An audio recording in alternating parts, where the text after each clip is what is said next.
Good morning, all of you candidates. Will be stay home, be safe. Suprabhatam, शुभ मध्याह्नम। आप घर पे रहें, स्वस्थ रहें और ऑनलाइन स्टडी का आनंद लेते रहें, इति आशा में है।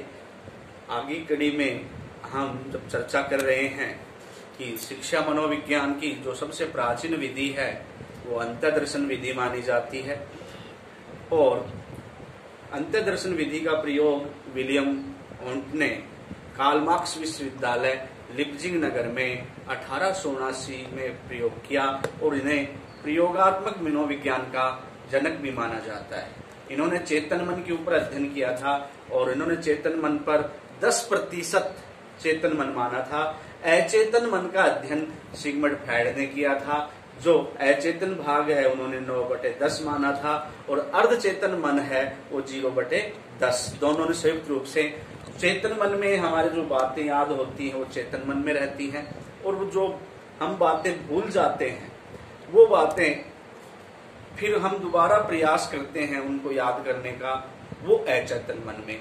और अर्धचेतन मन में वो बातें होती है कि ये व्यक्ति देखा हुआ तो है परंतु हम समझ नहीं पा रहे कहाँ देखा, कब देखा।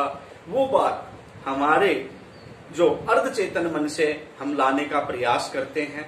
इसी क्रम में भारत में मनोविज्ञान की प्रयोगशाला की जो स्थापना हुई वो 1916 में कलकत्ता विश्वविद्यालय में एन कुमार सेन ने की थी और प्रथम जो मनोविज्ञान विभाग खुला वो 1905 में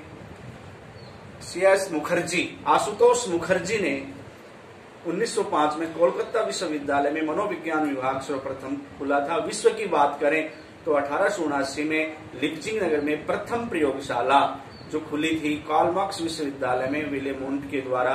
सबसे प्राचीन विधि भी अंतर्दर्शन विधि मानी जाती है मनोविज्ञान की और इस विधि पर ही उन्होंने अध्ययन किया था। और भारत में एन कुमार सेन के द्वारा जो प्रदत्त 1916 में सर्वप्रथम मनोविज्ञान प्रयोगशाला खुली और मनोविज्ञान विभाग आशुतोष मुखर्जी के द्वारा 1905 में कोलकाता विश्वविद्यालय में ही खोला गया। इसी कड़ी में हम मनोविज्ञान और शिक्षा मनोविज्ञान में प्रमुख अंतर क्या है उसका तुलना करते हैं। तो आते हैं, अब देखते हैं हम इसी कड़ी में मनोविज्ञान एक मानव व्यवहार का विज्ञान है। मनोविज्ञान एक मानव व्यवहार का विज्ञान है जो मानव व्यवहार का अध्ययन करता है। शिक्षा मनोविज्ञान शिक्षार्थी के व्यवहार का अध्ययन करता है। किसका अध्ययन करता है? शिक्षार्थी के व्यवहार का अध्ययन करता है। तो उसके बाद द्वितीय बिंदु पे आते हैं। मानव पशु दोनों के अंदर जो व्यवहार का अध्ययन करता है वो किस में आता है? मनोविज्ञान में। मनोविज्ञान के अंतर्गत मानव पशुओं के दोनों के व्यवहार का अध्ययन किया जाता है, वो मनोविज्ञान में आता है। शैक्षिक स्थितियों में शिक्षार्थी के व्यवहार का अध्ययन शिक्षा मनोविज्ञान करता है। इसी कड़ी में मनोविज्ञान का जो क्षेत्र है वो व्यापक है, शिक्षा मनोविज्ञान का क्षेत्र है वो सीमित है और विशिष्ट है। आधुनिक स्वरूप में शिक्षा मनोविज्ञान का जो प्रयोग शिक्षा के क्षेत्र में 6% के लगभग या 5 या 6% के लगभग इसका प्रयोग हो रहा है। शिक्षा के क्षेत्र में सबसे ज्यादा मनोविज्ञान का जो प्रयोग हो रहा है वो नैदानिक या चिकित्सा क्षेत्र में हो रहा है। 46% के लगभग ये मानते हैं।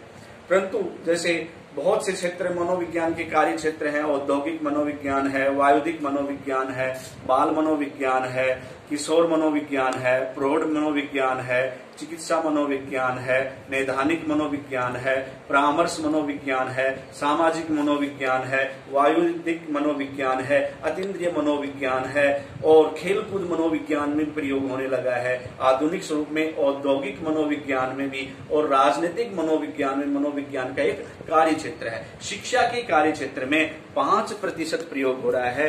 46% ये मानते हैं कि नैदानिक क्षेत्र में प्रयोग हो रहा है। धन्यवाद। इसी कड़ी में आगे हम विधियों में मिलेंगे शिक्षा मनोविज्ञान की प्रमुख विधियां।